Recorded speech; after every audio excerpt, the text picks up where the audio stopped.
Turning to Felix and Maria, the judge delivered the final sentence. Felix Adekunle and Maria Okoye, after carefully consideration, I sentence you each to 10 years in prison. You are welcome to another enlightening story on Story Desk. The night air was heavy with anticipation as Interpol agents and local law enforcement surrounded Felix and Maria's villa. The operation was swift, catching them completely off guard. The once peaceful home was now the epicenter of tense standoff, illuminated by the flashing lights of police vehicles. Felix Adekunle and Maria Okoye, we know you are inside. You are under arrest for financial crimes committed in Nigeria. Exit the building with your hands raised. This is your only warning. The Interpol agent shouting. Inside, Felix and Maria exchanged a look of despair. Their carefully constructed world was collapsing around them. Felix, what do we do? They have found us. There is no way out, Maria said with her voice shaking seriously. Let us not panic. We knew this might happen one day. Maybe, if we surrender peacefully, they will be lenient. Lenient?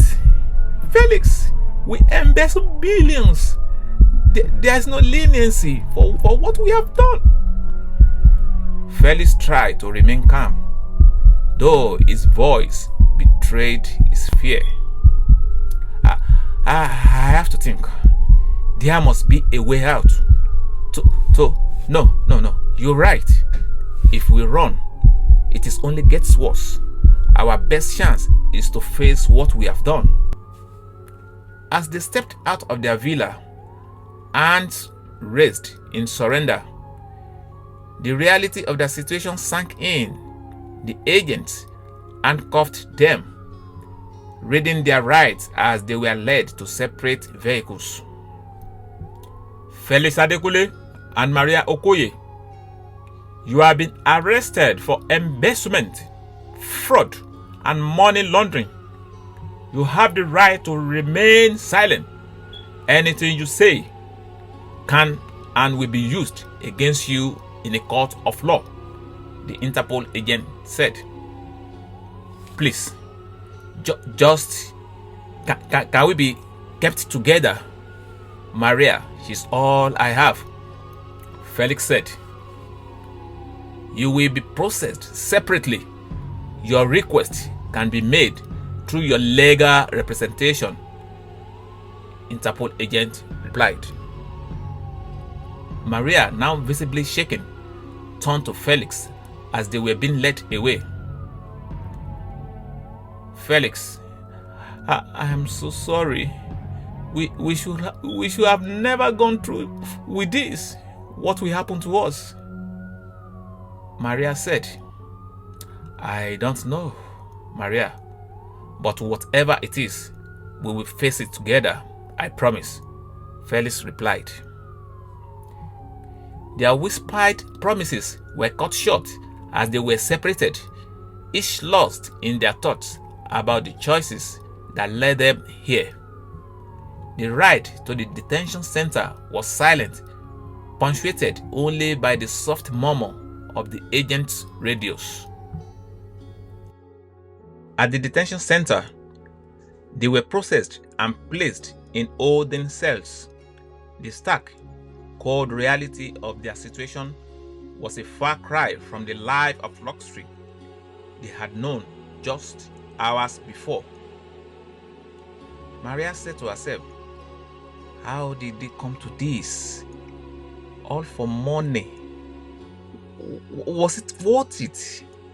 Losing everything, everyone. Felix also said to himself, There has to be a way out of this. A deal? Cooperation? Anything to reduce our sentence. I can't let Maria suffer for my choices. Their reflections were interrupted by the arrival of their appointed legal representatives, who briefed them on the gravity of their situation and the legal battles ahead. The evidence against you is substantial. Cooperation with the authorities could be your best chance at a reduced sentence. It is going to be a difficult road ahead, lawyer said to Felix. Maria, the charges are serious, but your lack of prior offenses and potential cooperation may work in your favor. We need to discuss your options, lawyer said to Maria. As they faced the reality of their imminent extradition and trial, Felix and Maria realized the full extent of their fall from grace. The dream of a new beginning in Benin was over, replaced by the harsh reality of their crimes and the consequences that awaited them. The extradition process from the Republic of Benin back to Nigeria was swift and unceremonious. Felix and Maria were transferred under heavy guard, a testament to the seriousness with which the Nigeria authorities were treating their case. Upon their return, the media frenzy was immediate, with their story capturing the public's imagination and eye alike. The once respected banker and his accomplice caught after living a life of luxury on ill-gotten gains made for a compelling narrative. The trial was set to begin just a few months after their capture, giving them little time to prepare their defense. The courtroom was packed on the first day with journalists, curious onlookers, and a few former colleagues in attendance, all eager to witness the downfall of Felix and Maria. Ladies and gentlemen of the jury, we are here today to present evidence of a sophisticated scheme of embezzlement, fraud, and money laundering perpetrated by the defendants, Felix Adekunle and Maria Okoye. Their actions not only violated the trust of their clients, but also endangered the financial stability of their institution and, by extension, our entire economy, the prosecutor said. Felix and Maria sat side by side, their expressions a mixture of resignation and defiance. Their lawyer had prepared them for the worst, but the reality of the situation was still a shock. While we acknowledge that mistakes were made, it is important to consider the context in which these actions were taken. My clients were operating under immense pressure, and their judgment was clouded by a flawed system that often rewards risk over integrity, their defense lawyer said. However, as the trial progressed, it became clear that their defense was crumbling. The prosecution presented a mountain of evidence, including transaction records, emails, and surveillance footage that detailed every step of their scheme. Witnesses from the bank testified about the discrepancies uncovered during the audit, and forensic accountants explained how Felix and Maria had attempted to cover their tracks. This document clearly shows a transfer from a client's account to an offshore account controlled by the defendant. And here we have emails exchanged between the defendants discussing their plans to flee once the audit began, the prosecutor presenting their evidence. Felix and Maria were given the opportunity to testify. Maria took the stand first, her voice barely above a whisper, as she recanted their descent into criminality. I am deeply sorry for my actions. I was blinded by ambition and fear, and I lost sight of what was right. I regret the pain we have caused to our clients, our families, and our colleagues, Maria said, crying. Felix's testimony was equally remorseful, but tinged with a sense of inevitability. Looking back, I can see how far we stayed from the path.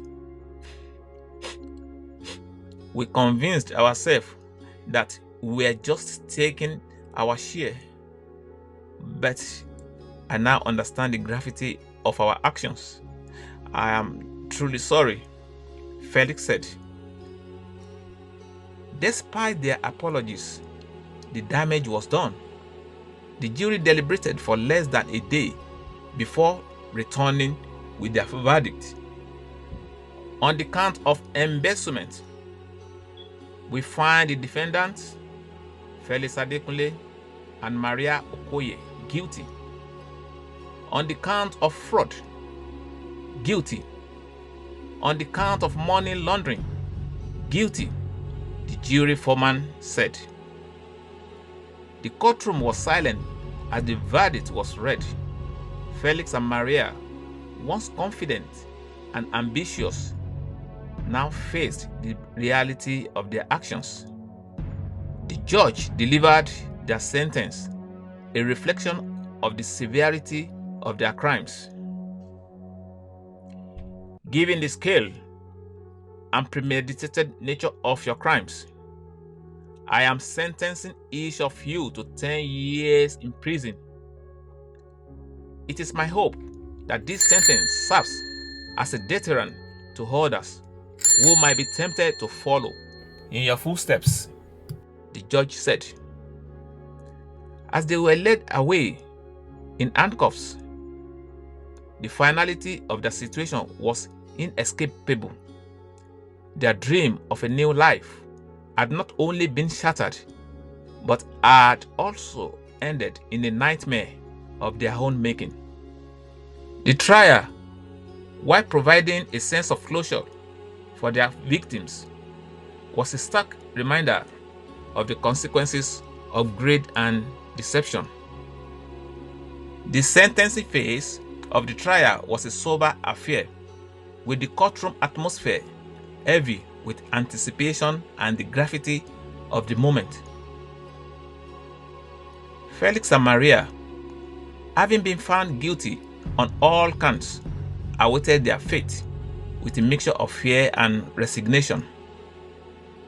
The defense made one final play for leniency, highlighting their client's previous lack of criminal record and their cooperation with the investigation once apprehended.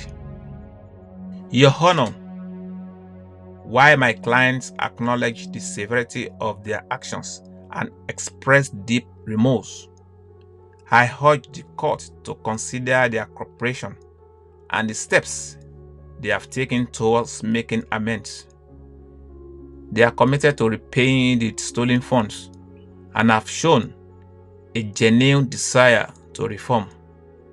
A more lenient sentence will serve not just as punishment, but as an opportunity for rehabilitation, their defense lawyer said. The prosecution, however, was unmoved, emphasizing the need for a sentence that matched the severity of the crime and the betrayal of trust involved.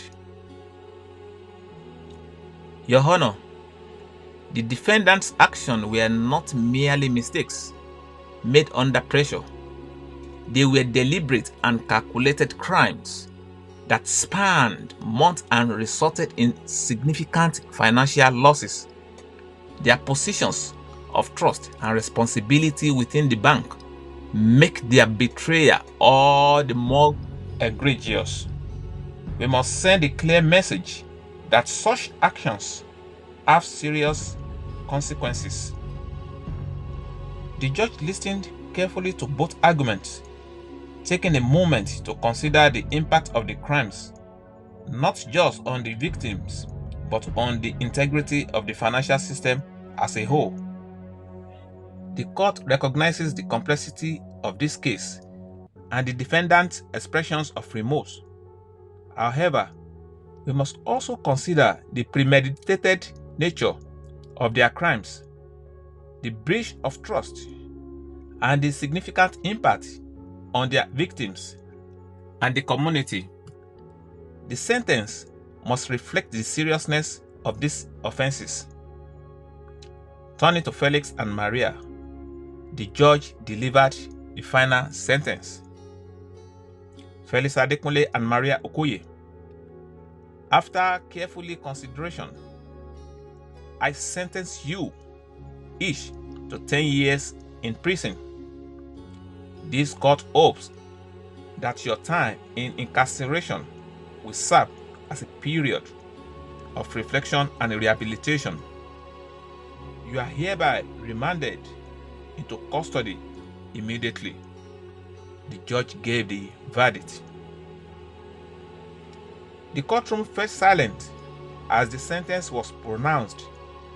Felix and Maria exchanged a despairing look before being led away by the court officers.